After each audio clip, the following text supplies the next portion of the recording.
तो इस first video में हम लोग बात करते हैं कॉन्सेप्ट एंड फंक्शंस के ऊपर। सबसे पहले समझते हैं द कॉन्सेप्ट ऑफ एंटरप्रेन्योरशिप। ठीक है, तो यहाँ बोला गया है आपके एनसीईआरटी में, an entrepreneur is a person responsible for setting up a business और an enterprise. He has the initiative skill for innovation and who looks for high achievement. I am sure कि आप लोगों ने नोटिस किया होगा कि कुछ कुछ वर्ड्स यहाँ बोल किया हुआ है, जैसे कि setting up a business, initiative, skill and innovation.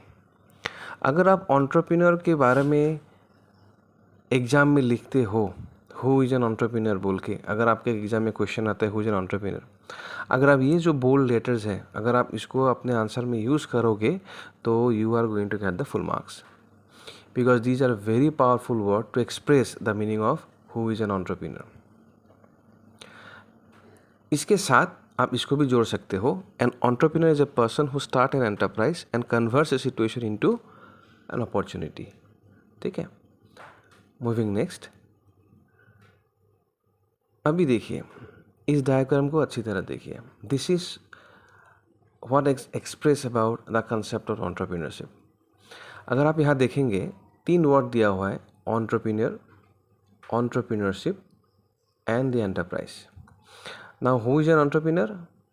The person, जो आदमी बिजनेस स्टार्ट करते हैं, जो आदमी जो बिज़नेस स्टार्ट करने के लिए इनिशिएटिव लेते हैं और एक बिज़नेस को कन्वर्ट, एक आइडिया को बिज़नेस तक कन्वर्ट करते हैं, that person is known as the entrepreneur. उनके पास स्किल, इनोवेशंस सब होना ज़रूरी है। द प्रोसेस जो वो आदमी यूज़ करते हैं टू कन्वर्ट हीज और हर आइडिया इनटू अ बिजनेस, उस प्रोसेस को बोला जाता है एंटरप्रेन्योरशिप। और इसका जो आउटकम है उसको बोला जाता है एंटरप्राइज। दी बिजनेस इटसेल्फ और दी ऑर्गेनाइजेशन इटसेल्फ जो एज ए रिजल्ट हमको मिलते हैं। नेक्स्ट देखते हैं entrepreneur versus entrepreneurship. An entrepreneur is a person who bears the risk, unites various factors of production and carries out creative innovations. अभी यहाँ देखिए एक वर्ड जैसे कि फैक्टर्स ऑफ प्रोडक्शंस, इसके बारे में आपको क्लास 9 में ही मिल चुका है इकोनॉमिक्स में। The factors of productions are land, labour, capital and entrepreneurship. ठीक है, मैं एक बार रिपीट कर देता हूँ। Factors of productions are land, labour, capital and entrepreneurship. ठीक है, जब भी आप एंटरप्रेन्योरशिप के ऊपर लिखिए या फिर एंटरप्रेन्योर के ऊपर लिखते हैं, इनोवेशन इज अ वर्ड हमेशा यूज़ कीजिए।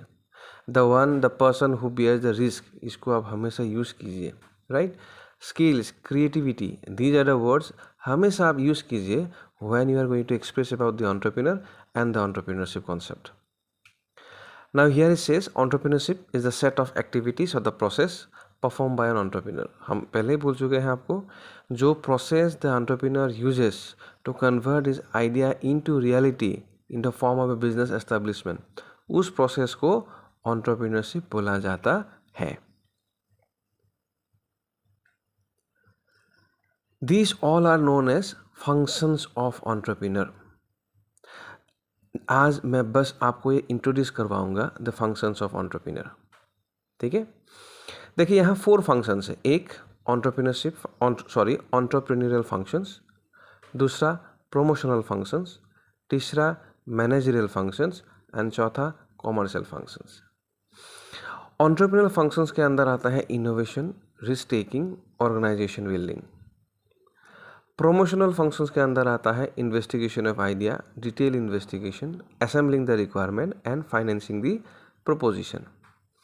थर्ड होता है managerial functions, planning, organising, staffing, directing, leadership, communication, motivation, coordination and controlling.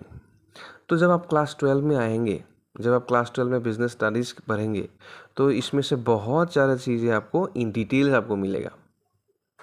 Next function हो गया commercial function, production, marketing, personal, accounting and finance.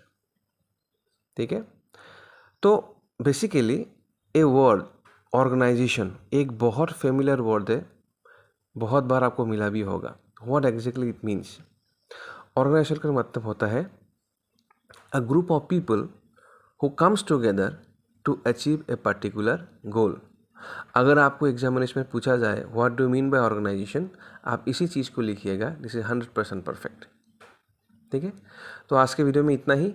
इस फंक्शंस ऑफ एंटरप्रेन्योर्स का जितना भी डिटेल्स है मैं नेक्स्ट वीडियो में कवर करूँगा। Thank you so much.